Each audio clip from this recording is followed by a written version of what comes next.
Woo! The Golden Stallion, the man of tomorrow, well, let's leave it at that, is here for, an impromptu Patreon episode. I had recently gotten a lot of questions. I shouldn't say that. Okay, so it's not recently. But over time, I have gotten a lot of questions about a very specific subject that I have brought up in the past on Sovereign Tech, probably in the past couple of years, but really it's something that's been around since, I'll say the first few months since I started Sovereign Tech, which I started Sovereign Tech in 2012. And one of the things that, I talk a lot about how Sovereign Tech is really, it's a tech show. And that, I don't mind slipping in the ethics, the philosophy, and all that. And really, it's happened since I started the show. Like the philosophy has crept in, the anarchism, I guess more particularly, has crept in. And there was a time, and we're talking way back, even this is around, say, episode 40, episode 50 of Sovereign Tech, which understand as of this recording, the latest episode was episode 213, which just came out yesterday, that being Saturday. That would have been February 18th, 2017, or 12,017 HE for the cool kids. And back then, in fact, somebody said to me, they said, Brian, and look, I'm not saying any of this is a pat on the back, and I'm going to explain more why I'm really not saying this is a pat on the back. So bear with me here. But they said to me back then, so this would have been 2013, somewhere in there, I guess. Brian, we've never really heard anything quite like what you're espousing. And someone even had the idea, in fact, they even bought the domain name for incendiarism. It does not roll off the tongue very well. But they said that the things that I said were so incendiary that was like my ism, was incendiarism. Now, I get it. I appreciated it. I talked about it on, I think it might have been like episode 47 or 48 of Sovereign Tech, where I was like, well, I'm really honored that you think that I'm laying out something special. I don't really feel that I am necessarily. At the time, I definitely wasn't identifying as an anarcho-capitalist at the time. So in case you're wondering, this little episode is going to be all about philosophy and anarchism here, and it's not going to be a long one, okay? I just want to address a question that has come up again lately and was asked quite a bit in the past and that I only touched on very briefly. So I was, I get it. I'm honored, and I specifically said, look, I don't want to be seen as like any kind of figurehead, because there are people, especially at that time, in the liberty movement, which I don't 100% identify with really anymore. But I know that I get, lumped in with, and I get it. That's fine. But there are people at the time who I felt were, if not a cult, very cultish with their following. And I have never had any interest in that being a part of, who I am, of Sovereign Tech, of any of that. I don't want to be what's called Elrond, okay? To give you an example of that, and to maybe give you a preview of what we're going to talk about here, J. Michael Straczynski, the creator of Babylon 5, which I consider to be the greatest television show ever. I mean, it's just it might be the greatest piece of fucking fiction ever made. Like, it's just so goddamn good. You just have to be patient, and you have to get through it to really appreciate everything that gets laid out before you. I love Babylon 5. Anyway, in Babylon 5, there is another ism, okay? And when I say ism, ISM, it's some kind of ideology. There is an ism that gets described by the character of Dr. Franklin, and it's called foundationism. And it's particularly a religion. And the idea of the religion, in fact, honestly, the concept itself is something that led me to, it's one of the things that led me to becoming an atheist as a young man. Unfortunately, I relapsed into religion at one point. But this was kind of my stepping stone. I know how the lovely and hyper-intelligent Dr. Stephanie Murphy, she talks about how Wicca, was her stepping stone to getting to atheism. That was like her getting away from Judaism. It's like, okay, yeah, so I'm a Wiccan, and then it's, okay, no, I'm an atheist. My stepping stone was this concept of foundationism. And the idea was of foundationism is that the more you try to understand God, the further away you get from he, she, it. And I mean, it's a very simple, kind of basic bit of logic, in my opinion, or at least if you can apply reason, I should say reason, not logic. If you can apply a bit of reason to, the concept of a God, an all-powerful creator, well, honestly, like that little bit of simplicity makes a ton of sense.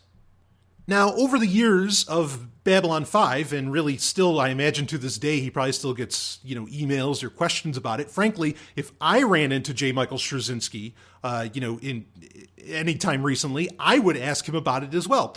What he got asked about quite a bit, and this is cool, because back in the day, Babylon 5 had a very popular Usenet group that I, totally frequented a lot. In fact, I think it pretty much still exists. But the cool thing was, it's not just that there was a Babylon 5 Usenet group, it's that Straczynski would actually spend time and answer questions on the fucking Usenet group. Amazing. Like that's just unheard of today.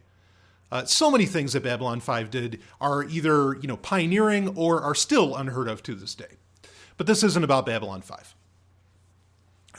In fact, I guess I should say this quickly, okay? What this is going to be about is an ideology that I considered that people have asked me quite a bit about. Okay, so we're going to move on. All right, we're 6 minutes in. Hopefully you lasted this long. Okay, so on there, on the Usenet and on email and all that, Straczynski would constantly get asked, do you have more about this foundationism? Because all we have is effectively that one line from Dr. Franklin. And Straczynski came right out and said, yeah, actually, I have an entire book. Like, I have a whole write-up about what foundationism, is and means. And, like, he even talked about how there's even effectively almost like churches or to some degree, like pastors or monks of some kind, that all stick to this whole foundationism idea, which is, would seem anachronistic based upon what it was trying to, what little we know of it to espouse, that was being espoused. But regardless, he said he would never release it, ever, because he didn't want to become Elrond. His point being is that he knew he had such a cult following with Babylon 5, which certainly I'm a part of. I mean, when you've got a popular tech podcast, and for, 5 years, you've been airing a fucking commercial, that you made yourself for that show, every goddamn episode. I mean, yeah, you're kind of a part of the cult, right? Of Babylon 5.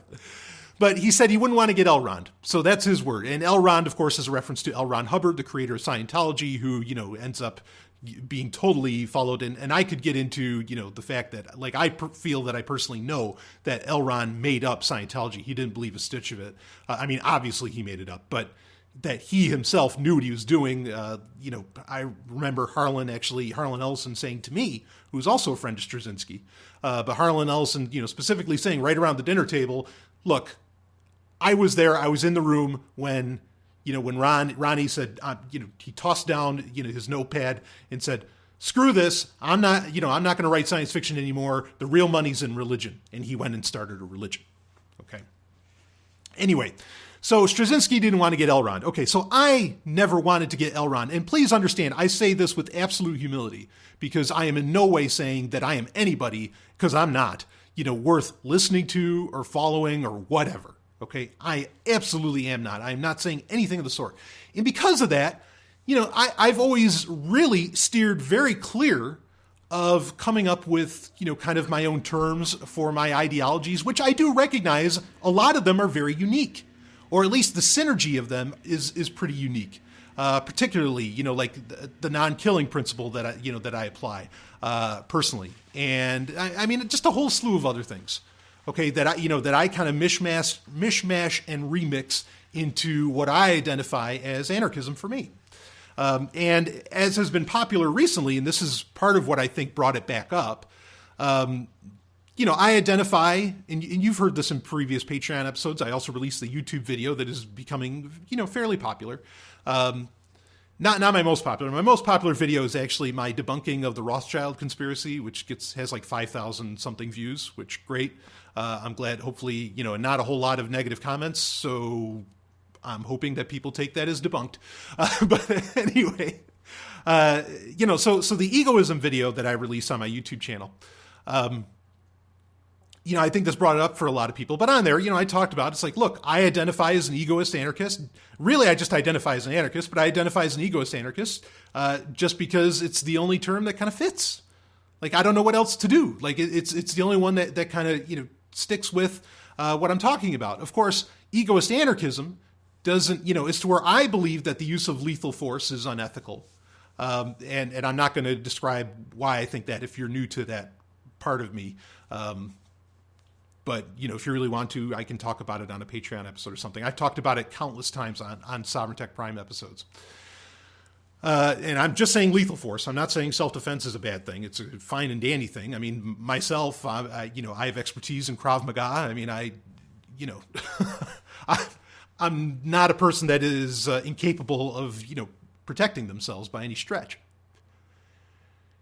So anyway, so, there's parts of, what I consider to be quintessential to the human condition that honestly egoist anarchism doesn't really address, that egoist anarchism doesn't go into. And I've talked about in other Patreon episodes and maybe even on Sex and Science Hour and other places, is that it's a shame that nobody's really built off of Max Stirner's work. Not much. I mean, there's some like Michel Onfray who is kind of built off of it, though even Michel Onfray would rip to some degree on Stirner's work, which he does if you read the Hedonist Manifesto. So, there's not really a great term, which is why I generally just like to stick with anarchism itself, okay? Because egoist anarchism, it's the closest, but, and also, as I've said on various social media, look, I call myself an egoist anarchist just to make sure that people know I'm not one of those other guys, whatever those other guys might be. Okay, but I mean, and honestly, in a million ways, I'm on board with what Karl Hess, says, where, like anarchism without hyphens, right? In fact, if you want to hear an amazing thing, M.K. Lords, who I just think is dynamite, she actually did a reading on YouTube of Karl Hess's whole, essay on anarchism, without hyphens. So yeah, I use egoist anarchism. I mean, it's really just for, engagement in parlance. I mean, it's not necessarily because, I mean, I agree with a lot of it. And, because egoist anarchism is really such an open-minded anarchism, it allows for a lot to get built off of it, and it happened. I mean, individualist anarchism came out of egoist anarchism because Benjamin Tucker was incredibly inspired by or should I say American individualist anarchism, because he was inspired so much by the ego in its own, by Max Stirner. So anyway, That explains that. But bottom line being is that, yeah, I've never wanted to create my own brand of anarchism. There are people out there who maybe would more closely identify as an anarcho-capitalist, that they have come up with their own terms. And honestly, whenever they do come up with their own terms, they get routed pretty quickly, saying, what is this new age bullshit that you're pushing on us? One in particular is a guy that I am not a fan of at all, and that I think his work is incredibly detrimental. And I'm in awe at how much attention he gets. That's Sterling Lujan. I mean, I read his work and I just go, this is crazy. What the hell are you writing? And he calls it relational anarchism. And he's had people come in. I've seen Kinsella, I've seen other guys go after him saying, what is this horseshit?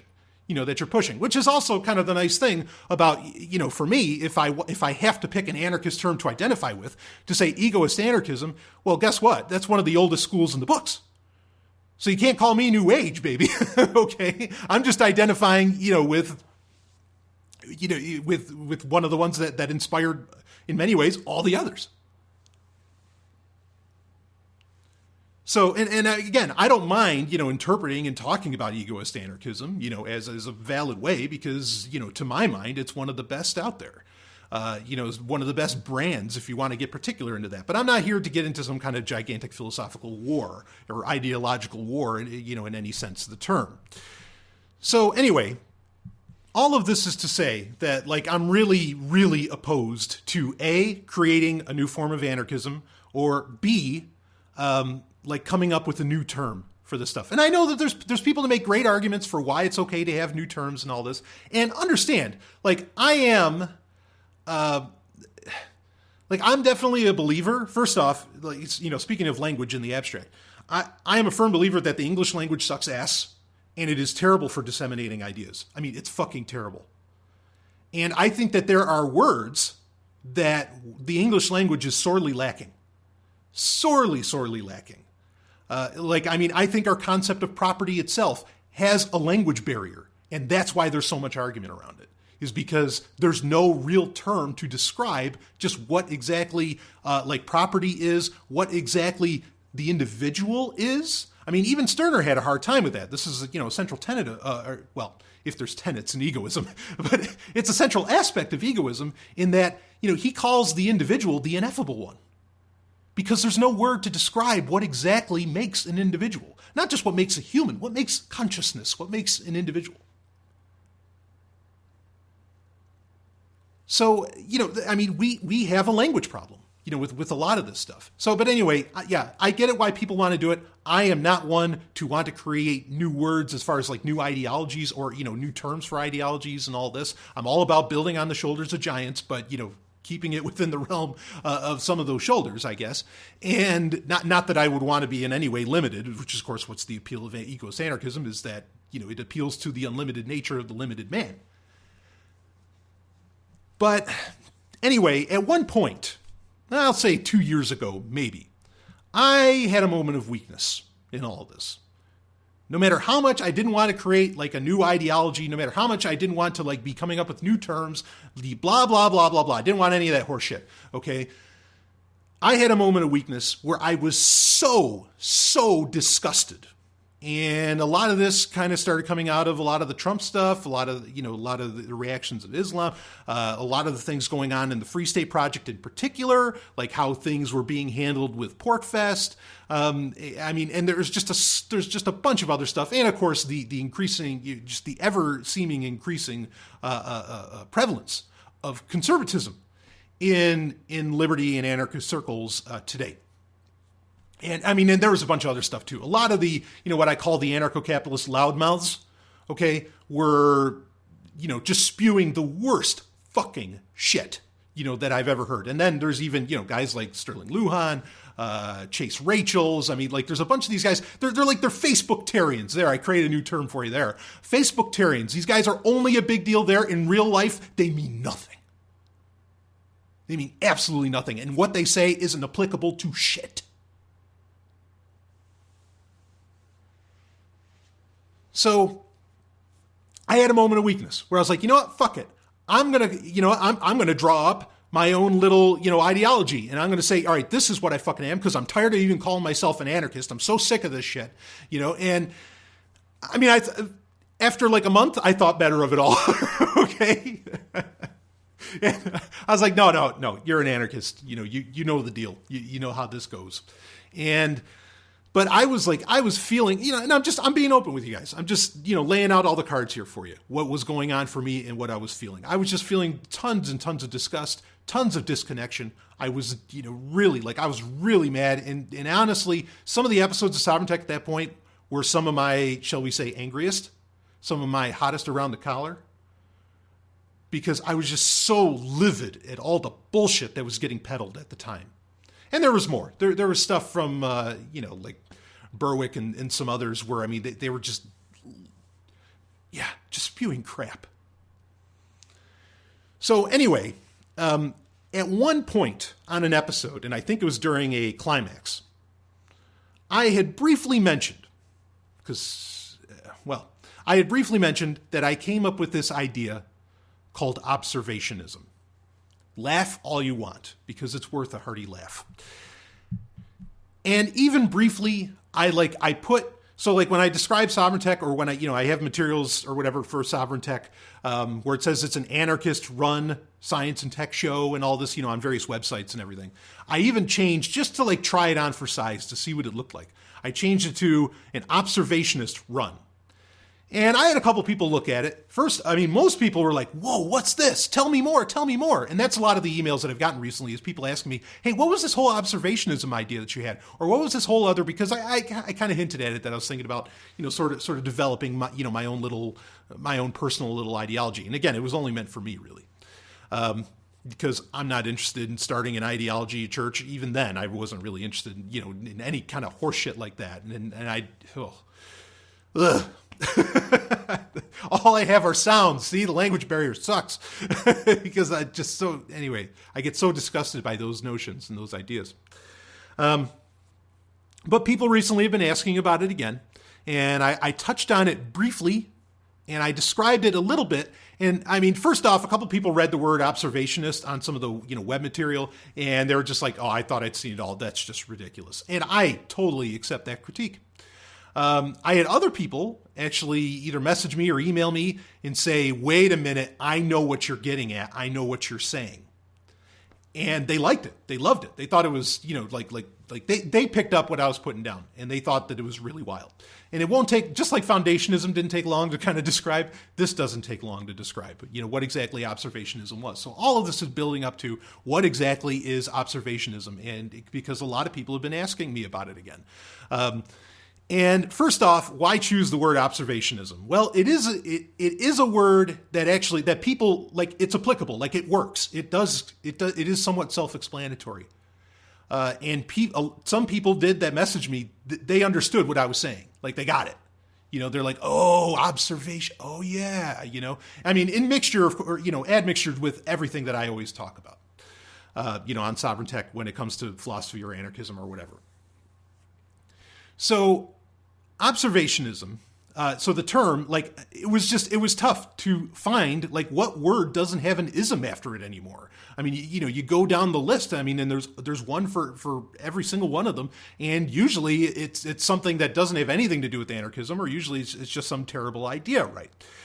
So, yeah, I mean, it was tough to even find a word in the first place. I might have spent more time looking for a term to use to describe this new ideology, though really not so new, nor not really so original anyway. Of course, everything's a remix. I certainly subscribe to that.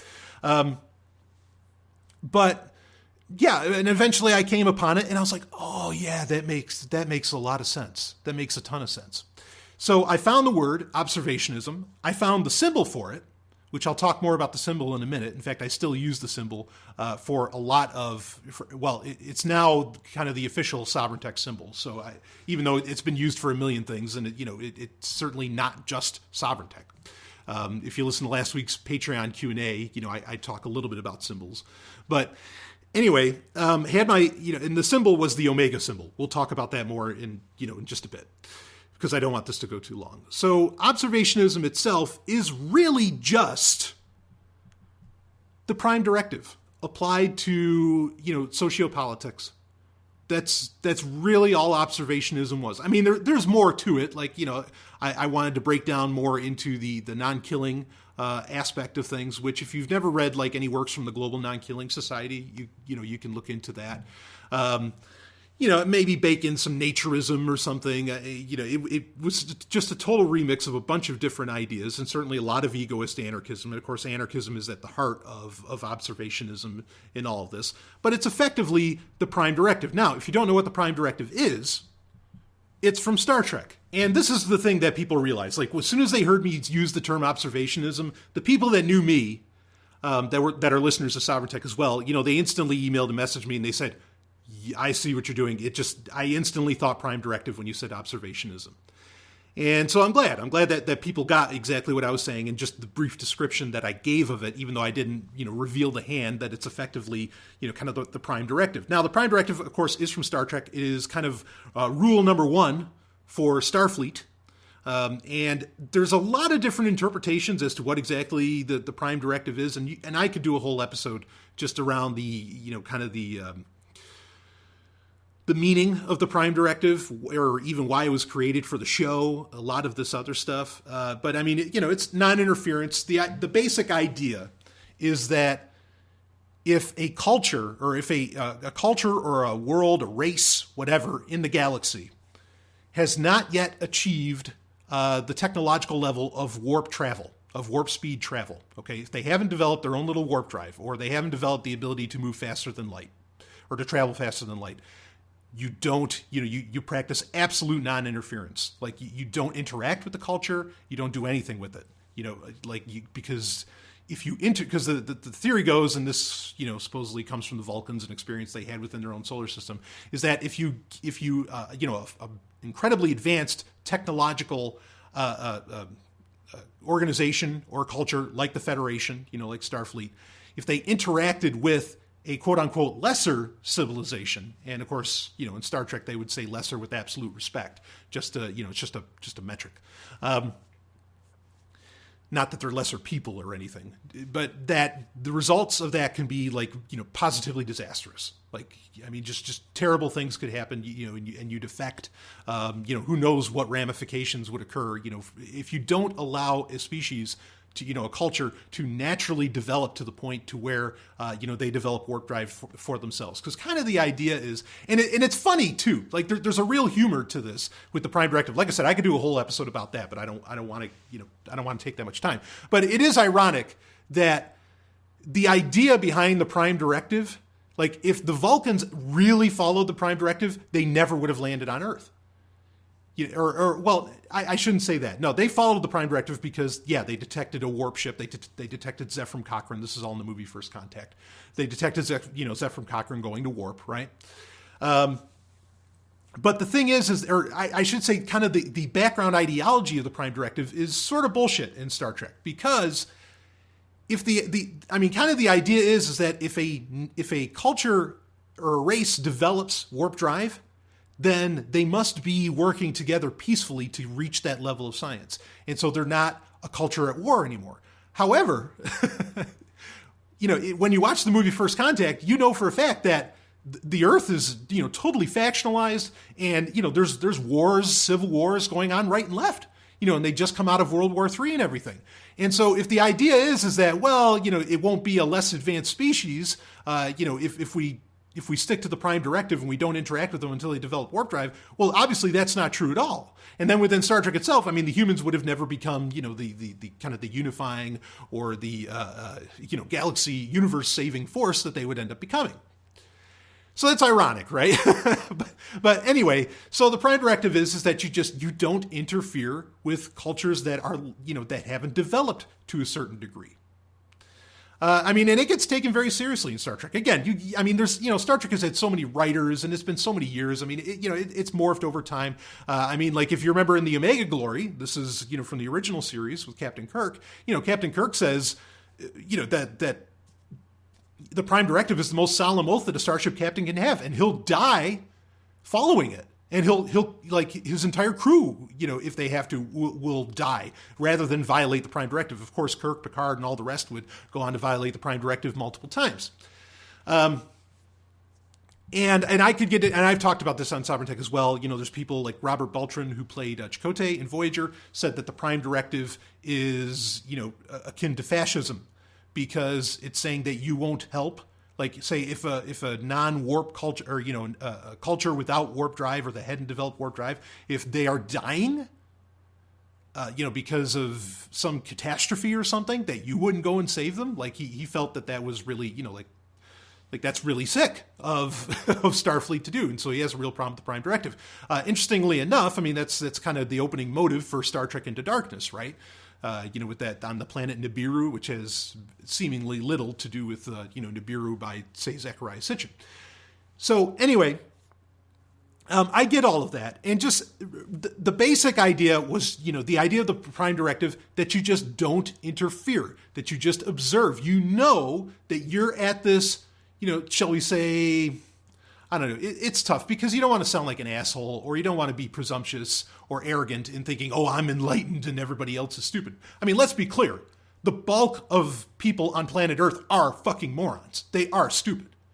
Okay? They're not that stupid to, they're not, well, it's all varying degrees. But that doesn't mean that, you treat them differently, right? They're still humans. They have the same liberties that any human has, just because of their humanity. Now, so the idea is that, okay, well, observationists, they just don't get involved, and they stay out of the way as much as possible. with what's happening in the world. They don't get involved in the politics. They don't get involved in anything. They're kind of the sort of like what was that Native American tribe, the neutrals, right? I forget their actual their name within their language, but like you're the ultimate neutral party, and you're always neutral. And you don't get involved in wars. You interfere only at the levels that allows you to survive on planet Earth. Otherwise everything else, and what goes beyond that. So observationism kind of like, defines how you interact with society at large. And then, how do you interact with other observationists? Well, that's where egoist anarchism comes in, or where anarchism comes in.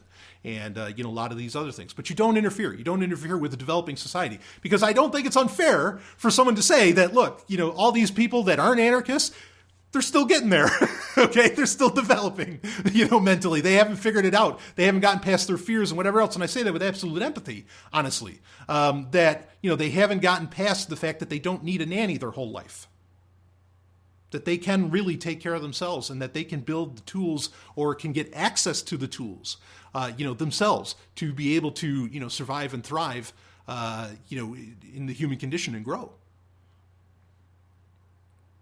So that's basically, what observationism was. Like, it was just that idea that, and it falls in line with what I've been recommending of how to get, on Sovereign Tech, I've said for years, how do you actually get liberty in your lifetime? How do you actually get freedom in your life? Well, the one way you could do it, and I've said this over and over again, you could get 99% of the way to anarchism. 99% of the way. If you get a few people together and I've always said, stick within the Dunbar number. And I would have, a lot of this I probably would have baked into observationism or something.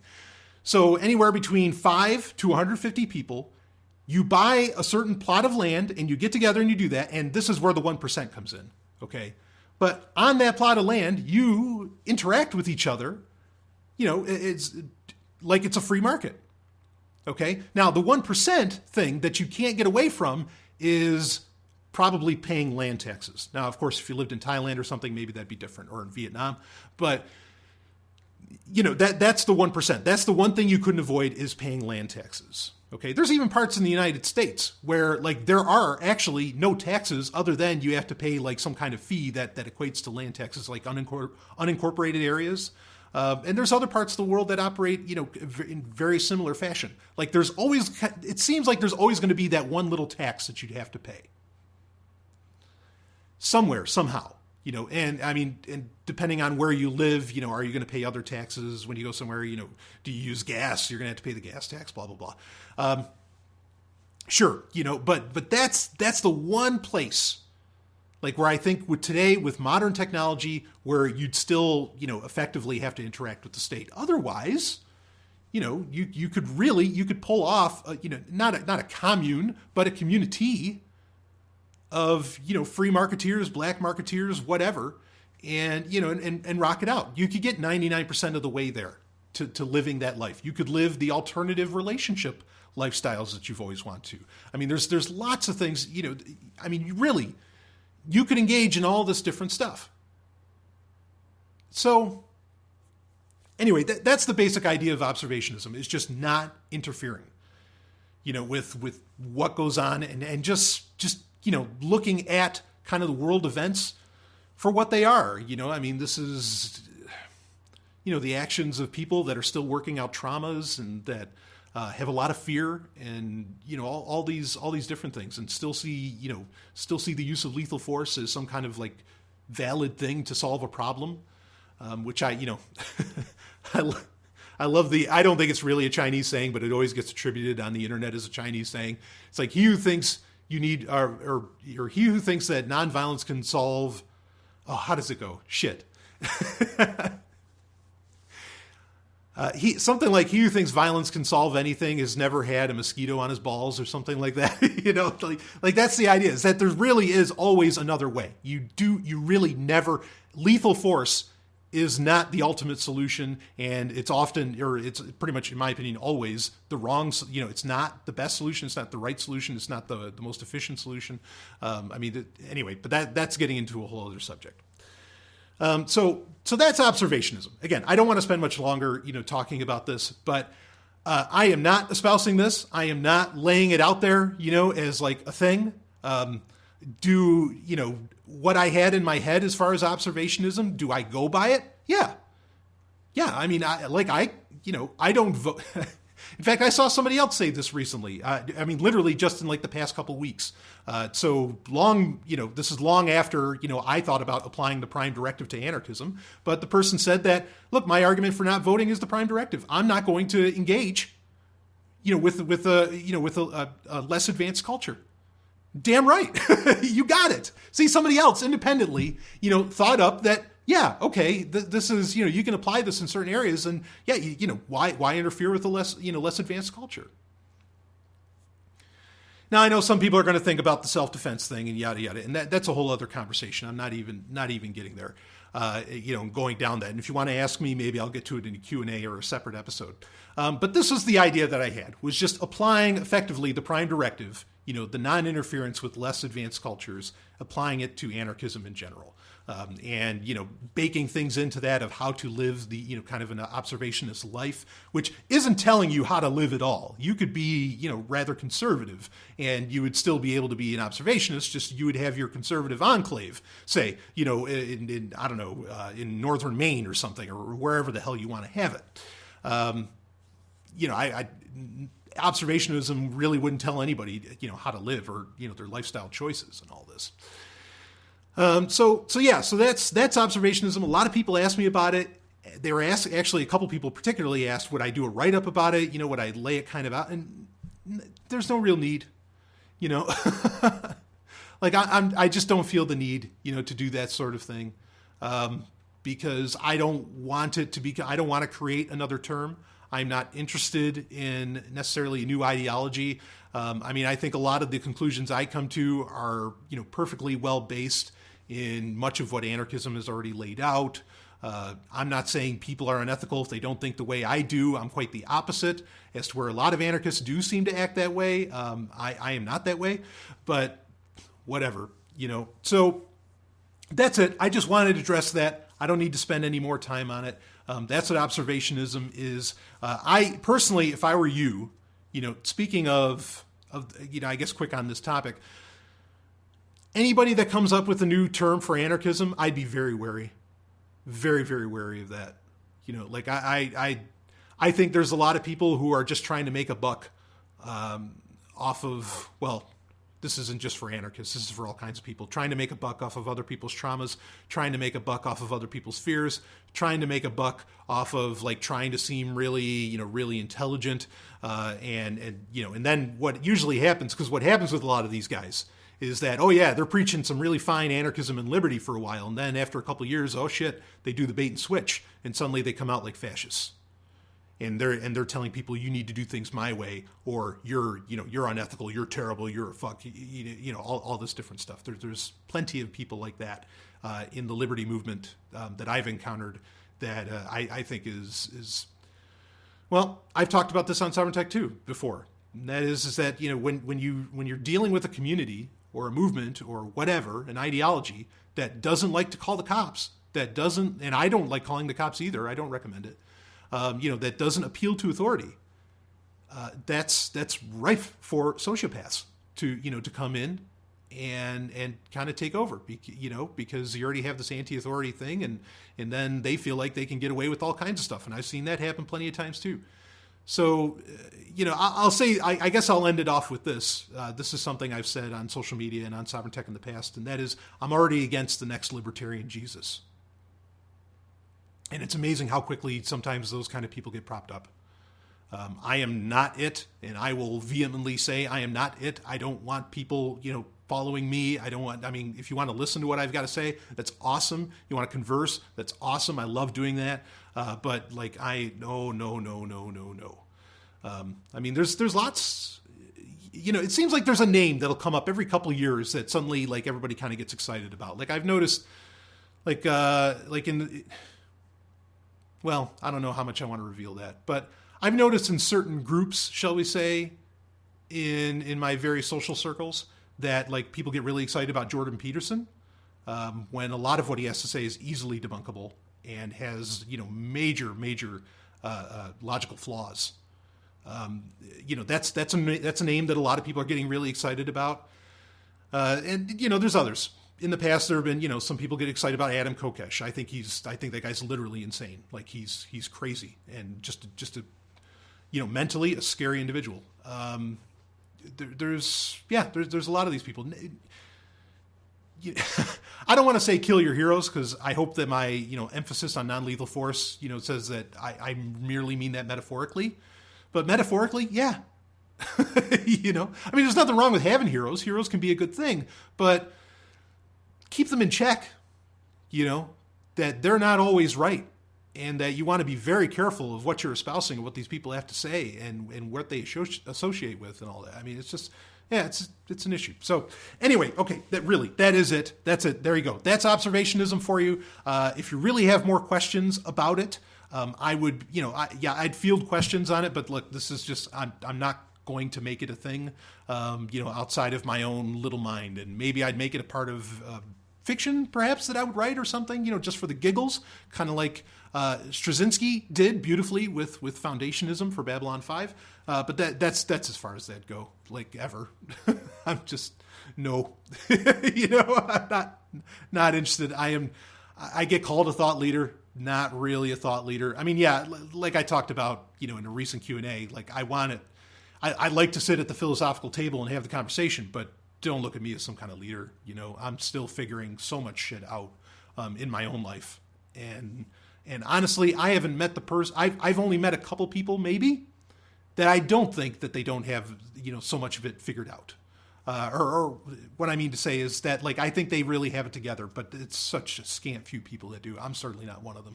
So anyway, there you have it. Observationism, enough. Woo. We'll have some other great Patreon content coming out this week. And of course, more Sex and Science Hour, more Sovereign Tech. It's going to be a great time. So, woo. I'll see you on the other side.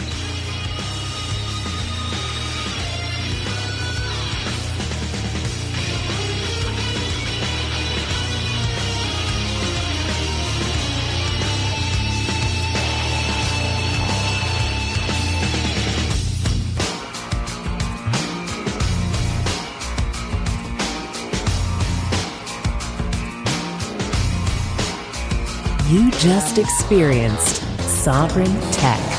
Go to sovereigntech.com, that's SOVRYN tech.com, and connect with us there. Find links from today's show and catch our podcast feed. Sovereign Tech is copy heart. Copying art is an act of love, and love is not subject to law. So please share the show however you like. Welcome to the evolution.